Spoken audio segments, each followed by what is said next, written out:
does not create for the people agency, nor does he act, nor does he connect works with their fruits. It is nature that works out these. The 14th and 15th verses of this chapter of the Gita come clear our assumptions about from the roots, the assumptions we have about religion and God. Ordinarily, we believe that everything that is happening in this world is being done by God. In the 14th verse, Shri Krishna is saying that he does not do anything. Shri Krishna very clearly puts his hand up and he says that he does not make anyone act. So if someone gets egotism or jealousy, then an individual soul has done it, or because God has done it, God does not give rise to this. The individual soul does all of this themselves. It is your responsibility. Shri Krishna also says he does not create karmas. The individual soul also performs karmas. Even further, when we say that God gives us the fruits, then Shri Krishna says, no, sorry, I do not connect works with their fruits. Then who does all of this? Sometimes such fruits come in front of us and we do not even know why they came. Who does all of this? There must be someone doing it. There must be someone's drawing book somewhere in which all of this is being drawn. Who does all of this?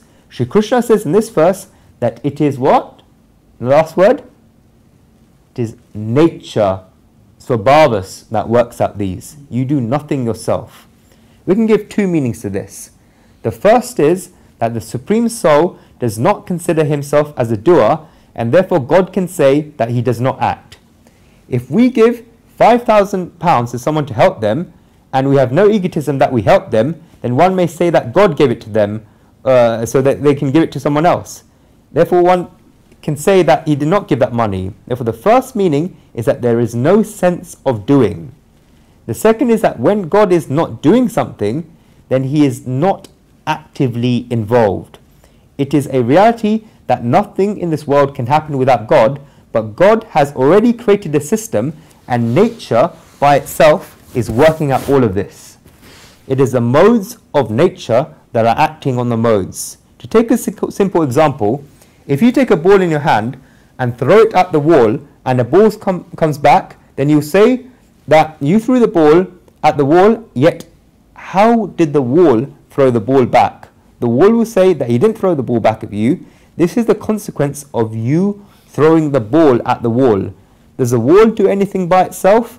The wall does not push the ball. The stronger you throw the ball at the wall, then the stronger the ball will come back towards you. Does the wall do anything in this? It's just the nature and characteristic of the wall. If you throw the ball softly at the wall, then the ball will just fall back on the ground. But if you throw the ball hard at the wall, then the ball will come back hard as well. The wall does not do anything, and it does not even make you perform the action. It does not tell you to throw the ball. It is its nature. What we call God is actually a system, and it's a system that's running. It's a perfect system. Just in the way you perform an action, so you get the fruits of action. Shri Krishna says that he does not connect works with their fruits. It rebounds and comes back to you. Just as you've done something, it will come back to you just as much.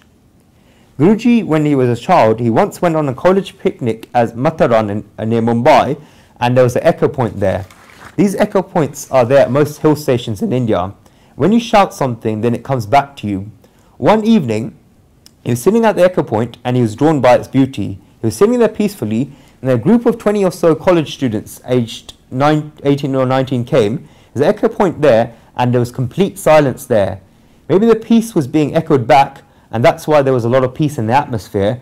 This group of 20 or so students were there with a guide, and the guide said that this was an echo point where whatever they say will come back to them. The guide gave them some demonstrations of shouting words, and the group heard these words coming back. The guide told them that they had 5 minutes at the point, after which they would have to continue and move on doing their tour. This group of 20 or so students had 5 minutes at the echo point. You can imagine what must have happened there. Each of them started shouting something. One of them knew how to bark like a dog, and so he started barking loudly. Loud barks echoed back to him. Another person knew how to whistle, and therefore began whistling at the echo point. The whistling came back to him. There was a nostalgic boy who shouted out, "I love you," and this was also echoed back. There was also a devotee in the group who chanted Om, and he heard back Om, Om, Om. The students said these different things for 5 minutes and then they went on their way. After they went, the echo point went completely silent, just like it was before. Guruji was sitting there and thought that this entire world is like this echo point. Before all the creatures came to the world, there was complete silence. Then the individual souls came and performed their karmas and received the consequences, as did all the people. If someone barks like a dog, then he'll also have to hear the bark of the dog. But if not only that, but the 20 or so people with him had to hear this. If one person has a certain characteristic, then the whole family will have to receive the consequences of his nature or characteristic. They have to receive the consequences because of their past karmas. They came with other people and therefore they have to receive the consequences. If you give love to the world, then the love will give love back to you. Whatever you give to the world will give back to you. This is the nature. If humans understand this, then they'll never be able to do anything wrong in their lives. Humans just do not understand this. They know, but they don't understand it. People know that sins lead to sorrows, yet do not refrain from committing sins. People know that good deeds lead to happiness, yet do not go in the path of good deeds. Their minds wish to do good deeds, and they get inspiration and the right message, yet they keep postponing good deeds. People know that sins never lead to success, and it always leads to failure, yet they cannot refrain from committing sins. On the contrary, whenever sins lead to failure, then they create a tree of excuses for themselves. They say that failure was as a result of something else. They say that failure was a result of something else. They say that it was because of the supply did something, because the government changed its policy, because of certain ministers stepped down. They make one excuse after another. They said that it was circumstances that led to the failure. They say that the calculations weren't perfect. The calculations were wrong every time, and yet they keep making excuses. The reason for this is that they're repeatedly ready to commit sins. The person who commits sins and does not accept fault for the sins and keeps giving excuses for the sins should be considered as a great sin, and one will never be able to come out of the pool of sin. When can one come out of the pool of sin? Verse 14. Only when they accept their mistakes. If they take responsibility and state that's their mistake, then the matter's finished. Nobody likes their own mistakes. As soon as they see some dirt on their faces, then they immediately try to wash it off. In the same way, if there's dirt in your life, then why should you leave it there? The reason why people leave it there is because they say they do not have any responsibility for it. In the government office, they create a big set of files for themselves. No matter if a pile of rubbish is collected for themselves, if they accept responsibility for something, then they are cleansed immediately. If a person accepts responsibility for what they have done in life, then their whole life will become pure. Shri Krishna does exactly this in the 14th and 15th verses of this chapter. He shows human beings their responsibilities. He has spoken to Arjuna a lot about metaphysics, but now this verse and the next verse mark a turn in the Gita.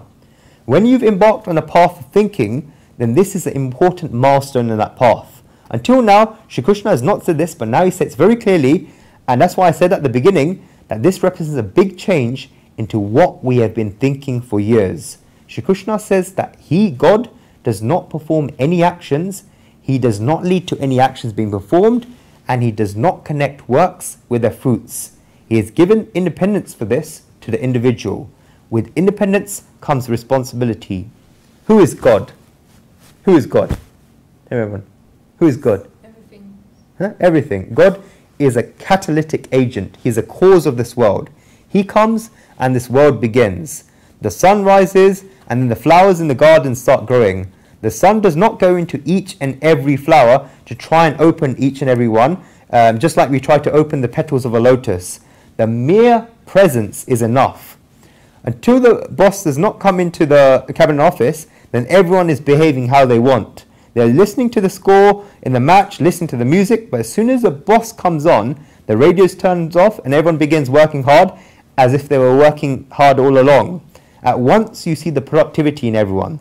The mere knowledge that the boss is sitting in the office makes everyone be productive. In the same way, there is a presence of God in this world, but he doesn't do anything himself. The boss does not go to everyone's desks and turns their radios off. The boss doesn't go to close everyone's magazines. It's just the boss's presence. He doesn't need to say anything if he's a true boss.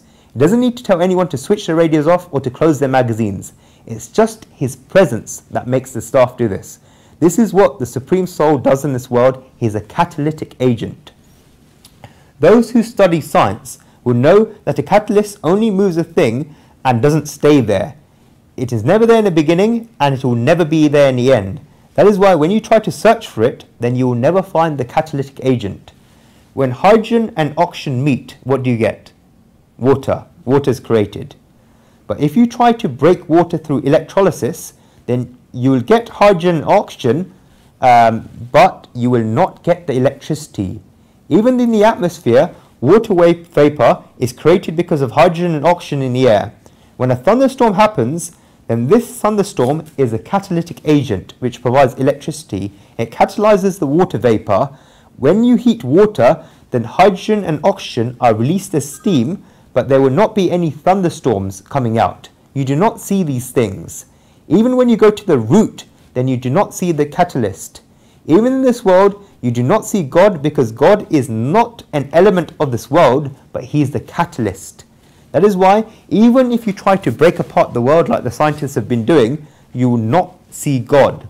Even if you try to see all the details in this world, you will not see God. God will just remain as a catalyst on the side. It is because of His presence alone that all of this happens. Secondly, if the Supreme Soul has the attitude that He's a doer, then if He does something, then in one, then does He not do the same thing in another? In whom can He perform the action, and in whom can He not perform the action? There is no one but a Supreme Soul, and no one that's one with the Supreme Soul, no one that's distant from Him. Even when He's giving the fruit of karmas, and there's nobody that is His own, and there's nobody that's distant from Him. Everyone is the same to Him. And He has no opposition to anyone, no objection to anyone, and no struggle with anyone. And that's why He cannot be seen with the eyes. If somebody is at the door, then we need to see them with our own eyes. But if someone is the doer, then we need to see them with our own eyes. But if they're not the doer, then we do not need to see them with the eyes. When Guruji used to go for school picnics at lunch, when they were giving them food, in the food there would be snacks and savouries where four or so teachers, as well as prefects or monitors, would be standing with the food that would be given to all students. The students would go and get them with their plates, and there were 4 or 5 monitors or prefects that were giving them the food. You would all think in their heads about which line they should go in. The monitor on the first line by the name of Mahesh may know them and like them, and so if you go into his queue, you get bigger portions. You may get 2 more snacks. The monitor on the second line by the name of Naresh, he was a bully, and he may give you a smaller portion, but only a minute maximum of 1 snack. You do not know going to this line because you oppose to Naresh. Somebody else may go along with Naresh, but not Mahesh, because Naresh has good attitude towards them, whereas Mahesh doesn't. A child mind thinks like this, but imagine if there are 4 or 5 machines placed there. They will just keep giving us the same portions no matter who is where. It doesn't make a difference whatever line you stand in, the same portions will be served in all 4 or 5 lines. There may even be 4 or 5 monitors who are absolutely neutral and give everyone the same portions. If this attachment and discrimination goes away, then there will be no difference. In the same way, the Supreme Soul is a perfect system who has no discrimination and who keeps no differences. If you were to give it to one person, then the other person will complain. God says that He does not give to anyone, and whatever He gives is given to everyone equally. There is therefore no doer. Spiritualists discuss both these 2 meanings. When the rain falls, then it falls on everyone in the same way. It falls on your roof and also on your neighbour's roof. It's a system where nature works on everything. There's a very famous thinker by the name of Bentham, who I studied during history, and he said the very famous quote that the president is a president, but without voting. He does not vote, and this is its beauty. If the president voted, then he would not be a president and he'd only be a member of parliament. Because if he voted, that it would mean that he is aligned to one side and he's not agreed to the other side. It would mean that he's sitting in somebody's camp and not in the camp of somebody else. God is a present in our discussion and He's in everybody's camp. The president must be like this, without voting. He lets everyone do what they're doing and he accepts it. The Indian Constitution does state that if there's a time, then the president has a vote, but there are no such ties over here. God does not give his vote anywhere. He is without voting. He does not perform actions, he does not lead to actions being performed, and he does not connect works with their fruits. If you try to look at this from the point of Samkhya theory, then there could also be a third meaning to this verse. If you look at it from the point of wisdom, if somebody is the doer, then how can they perform the action? If you create an idol out of stone, then the idol maker has made the idol. The stone does not say that it has made the idol. The stone will just say that it became the idol. In the same way, if everything that is happening in the world is God, then how can God say that he created everything? Think about it a little, because everything that is created, every karma that takes place is God. Samkhya theory states that God resides in every creature. He is both the field and the knower of the field, the body, and the knower of the field, the knower of the body. As soon as the knower makes an order, the field dances according to his tune. When consciousness demands it, a change occurs to the person. That which we call water also has, matter also has consciousness and potential inside it, the water to become a sea or a river. It is definitely there, and if it doesn't show today, then it will show tomorrow. A seed has a consciousness and a potential inside it to become a tree. The situation may come when a seed is put into soil and water is poured so that the consciousness inside it will awaken and it will begin growing. This can happen in 2 days of the seed, or it can just be lying there for 2 years. The consciousness inside it can be lying there for 2 years, but what is being made inside you, the consciousness inside you, is Brahman, is God. Everything that is happening and consequences are following are you. It is not different for you, and that's why Shri Krishna says that he is not the doer. It is happening, it is not doing. Pay attention to these two words. It is not doing, it is happening. It is happening by itself, and that's why God is not the doer. It's nature that works on everything. There is no you for God, and that's why there's no meaning in saying me. Shri Krishna says that he's not the doer because me cannot come into it. It's our misconception in it that when you comes into it, then there's me as well. But what if there's no you? There'll be no me as well. Who's heard of Jalaluddin Rumi? No? He wrote a very beautiful poem. In the path of Sufism, Jalaluddin Rumi is a very big name. He wrote a poem where a girl in love has closed the doors of the room and is sitting there. Her lover comes and he's knocking on the door. The girl asks, "Who is it?" The lover says, "It is me," and asks her to open the door. The girl says, "Me? Here there's only space for one. Until I am here, there is no space for two." She tells him to go back because the door will not be opened. The lover goes away, and after years of company with saints and fakirs, he comes back and knocks on the door once again. The girl asks, "Who is it?" The lover says, "It is you." Rumi says that as soon as the lover said, "It is you," the girl opened the door. They are now one. The me doesn't remain, and when the me finishes and the you comes, then the door is opened. One thing we must understand about Sufism is that when we had the feelings of the gopis in the Srimad Bhagavad, where Shri Krishna is a husband and the gopis do penances with the feelings that they're wives, in Sufism it's the other way around, where God is the girl in love and the devotee is the lover or the boy. There, God is the girl lover, and it's a very beautiful concept which is worth understanding. Just how a male lover looks after the female lover with a lot of love and care, where on the majority of occasions the male lover gets lost in the female lover's beauty or other qualities and goes crazy in her, in the same way the devotee gets lost in the Supreme Soul's beauty and qualities and goes crazy over the Supreme Soul. When the devotee goes crazy over the Supreme Soul, then this devotion is according to Sufism. Sufism came in the medieval Indian period. It was a time of limits where people didn't know how to express their love. A girl could be in love with a boy, but she couldn't go to him and express her love. What could she say to him? Who could she go to? Only the male could go to the female. In the Sufi sect, the Supreme Soul is a woman lover who has all the love to all human beings, but the relationship can only be started by the male or the individual soul. The male has the love in his heart, but he doesn't come to tell this to the female. When the individual soul starts going towards the Supreme Soul, then the female is just waiting for him. That's why they labeled the Supreme Soul as the female lover and the individual soul as the male lover. When the individual soul says that I am, then the Supreme Soul doesn't open the door and it says there's no room there. Prem gali sankari tame do na samay, meaning until I am there, then it doesn't appear. The male goes away, peels off the me, and then comes back to knock on the door. The female lover asks who he is, and the male lover says, it is you. There is only one God, and you are not there, and then the door opens. Thinkers say that even there, they have hurried too much.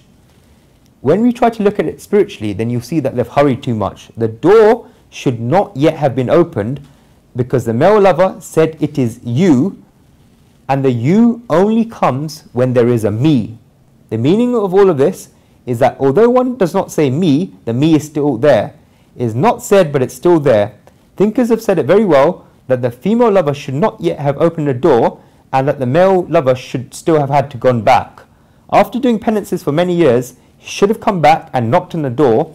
When the female lover asks who it was, then only if he doesn't say anything and remains silent should the door be opened, because the me no longer remains and the you no longer remains. Only then should the male lover be allowed in. The female lover rushed a bit too much and should not have opened the door when the male lover said it is you, because while there is a you, then there will also be a me. Without me, it's not possible to have a you. Therefore, when Shri Krishna says here that he's not the doer, then this means that he does not regard anyone else as you. That is why nobody can say that they have performed the action. The feeling of mine and thine is totally gone. It's not there, and that is why you can say that whatever happens is as a result of nature. Waves naturally come on the sea, but does the sea say that it creates the waves? No, the sea will never say this. Who is the Supreme Soul? How can you attain the Supreme Soul? What is the relationship between God and the world? Until now, we have believed that God created the world and is responsible for everything that happens in the world. In this verse, God says himself that he doesn't do anything. What is the relationship with God? God is two things. He is the Nimitta Karan, which is creator, and he is the Upadan Karan, which is the substance. Nimitta Karan, the creator, and Upadan Karan, the substance. You must understand these two words properly. They are words from Vedanta. Nimitta Karan, creator, and Upadan Karan, the substance. If a potter makes pot out of clay, then the clay is the substance and the potter is the creator. Both are necessary. If there is a pile of clay, then if there's no potter, no pots will be made. At the same time, if the potter is sitting there, but there's no clay, then there will also be no pots made. Therefore, the substance cannot make anything on its own, and the creator cannot do anything by himself. If you had to decide which of the two is most important, then you would say that the substance is more important than the creator. This is because the creator, for example the potter, can be changed. You can get another potter, but you need the substance, for example the clay, and the substance has to remain the same. Not only that, even after the creator goes, the substance will still be there. Until you wanted to create something, the creator was necessary, but after that there is no need for the creator. Once the pot is made, the potter goes out of town or even dies, the pot will still be performing its function. It will still keeping water cool. But what if there was no clay left? Then all the pots will be finished.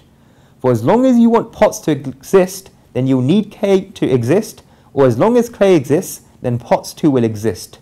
Many people therefore call God the substance. Just like clay is necessary in order for pots to exist, in the same way, God is necessary for this world to exist. Vedanta states something else. Vedanta says that God is both the creator of the world, the substance of the world, and going even further, God is the cause of all causes. Therefore, you cannot separate God and say that in some places he is the creator and some places he is the substance, because he is everything. You cannot separate him from anything. He created himself by himself. That's why Shri Krishna says that he doesn't do anything. This is a paradox, but try to understand it in its harmony. It's nature that works out everything. The Supreme Soul has given us a lot of responsibility. He's given us independence, but he's also given us responsibility. Those who have attained the supreme knowledge understand this. Everyone who has reached this state has said this. This is because God is an eternal being, whereas karmas are temporary. The fruits of karmas are also temporary. God is not temporary. He is eternal and has been there forever.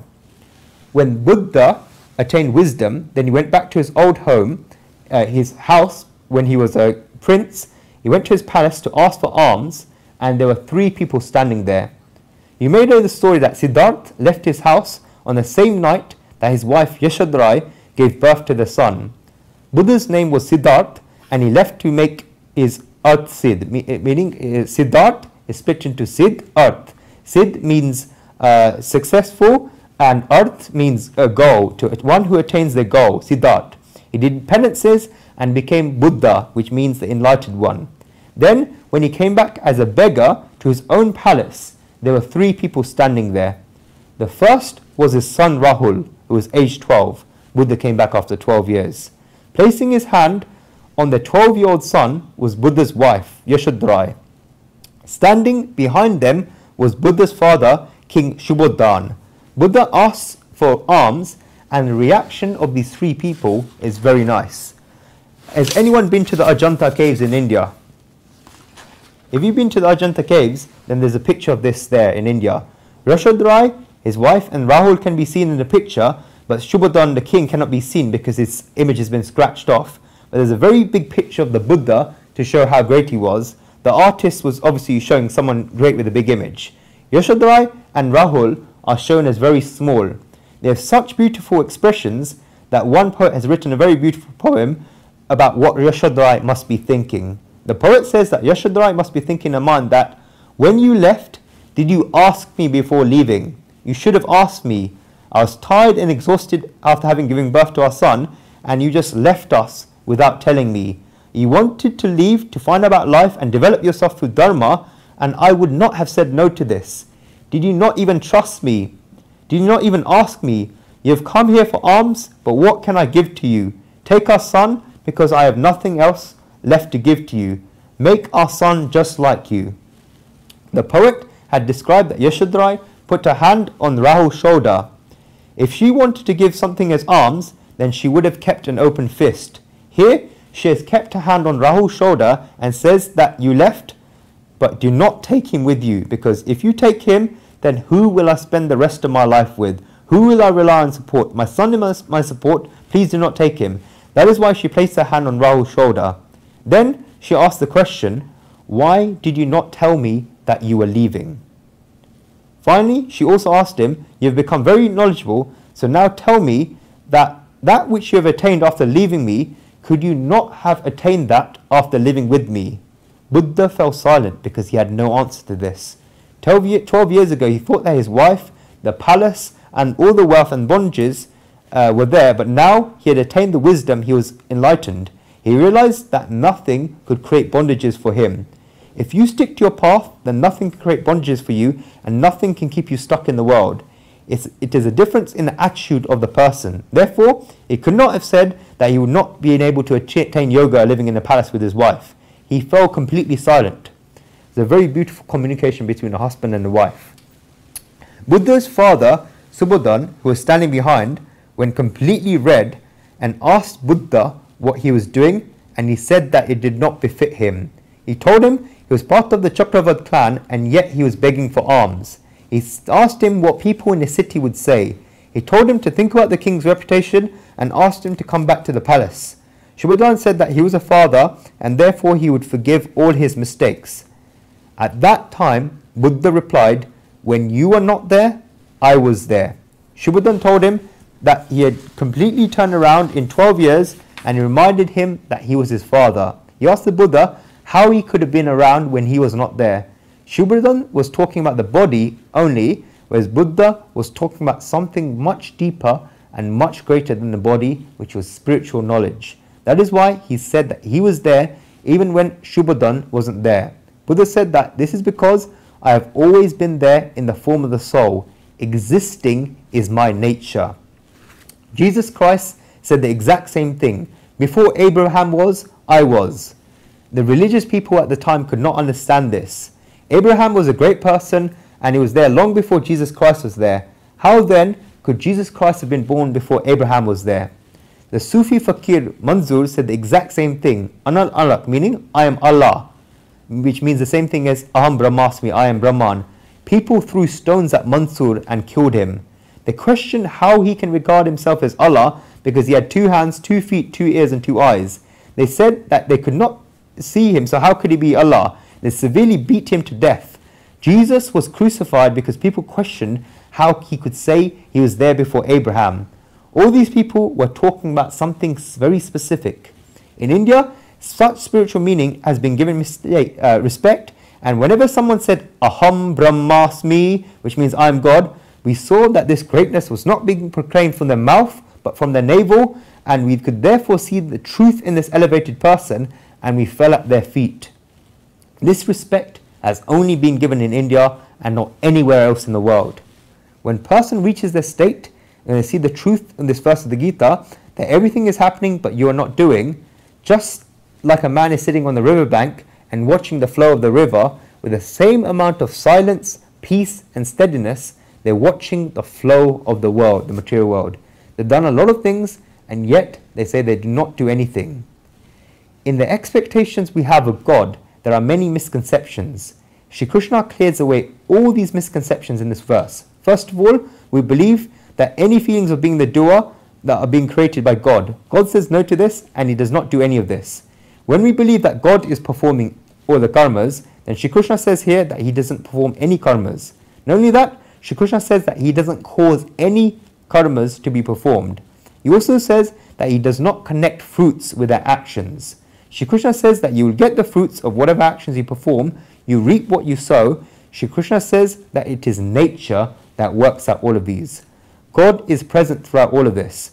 A child can only develop and progress if its mother is there. If the mother is next to him, then the child will be happy. If the mother is busy in the kitchen, the child continues playing with toys, and the child should have the feeling that its mother is there. In the same way, the whole world works only because God is present. Because if the mother wasn't there, then the child wouldn't be happy. That is why the Supreme Being in this verse says that it's nature that works on everything. The presence of the Supreme Being is necessary. Right, what is nature that Shri Krishna talks about in this verse? What is nature? What is swabhavas? Nature, what is it? The way you are. Yes, in the way you are?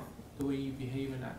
Yes, exactly. Shankaranandji has given a very nice spiritual definition. It says, Sanamevan swaham swabhavaha bhavati iti swam bhavati iti tiva swabhavaha, meaning that which itself makes everyone imagine, or that which itself imagines, is nature. Repeat again.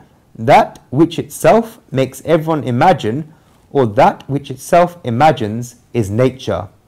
If you wanted to explain this in the language of Samkhya theory, then it's something that gives manifest to our vasanas, desires, or our karmas. It makes everyone run after things. You can understand it from this verse that God is not doing everything, not making anything being done, and not linking fruits to their works. Then God is definitely there. What is the evidence to prove that God is there? It can be, anyone know how to prove that God is there? It can be proved in 2 ways, both by Anvay and Vatirek. Anvay and Vatirek. Anvay is a type of Vedanta logic. If something is created, so other things can be created. This is Anvay. If something is there, then you can confirm that something else will be there. For example, you have fire and smoke. Vedantis define it as follows. Yat sattve yat stam anvaya yata duma satvenan ni satvam anvaya yata shusti sattve saja satvam anvaya, meaning the existence of one thing confirms that something else is existent. Just like we're sitting somewhere and we see smoke, we immediately know that there must be a fire somewhere that created that smoke and caused it to rise. In the same way, we see the world and we know that I have not created the world and neither have you. We therefore know that God has created the world. What do we see? We see the smoke. What can we therefore conclude? That there must be fire somewhere. We have not seen the fire, we only saw the smoke and came to the conclusion that there must be fire somewhere. And we are right, because smoke can only come if there is fire. Some people say they cannot see God, and that is why they don't believe in God.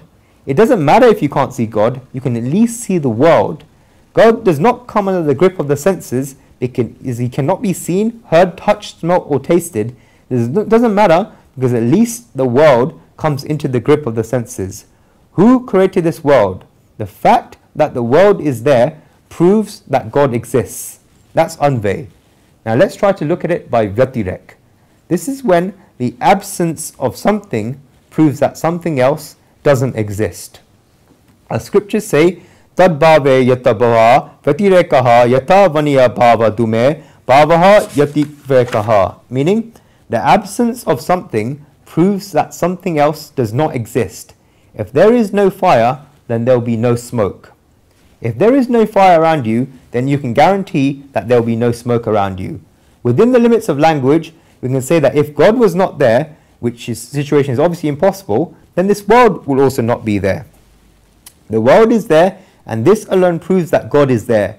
If there is a child, then this proves that a man and a woman would have been in love. It is possible that a man and woman could live together and there could be no child. It's possible that there is a creator and no creation, because if there is a creation, then there must be a creator.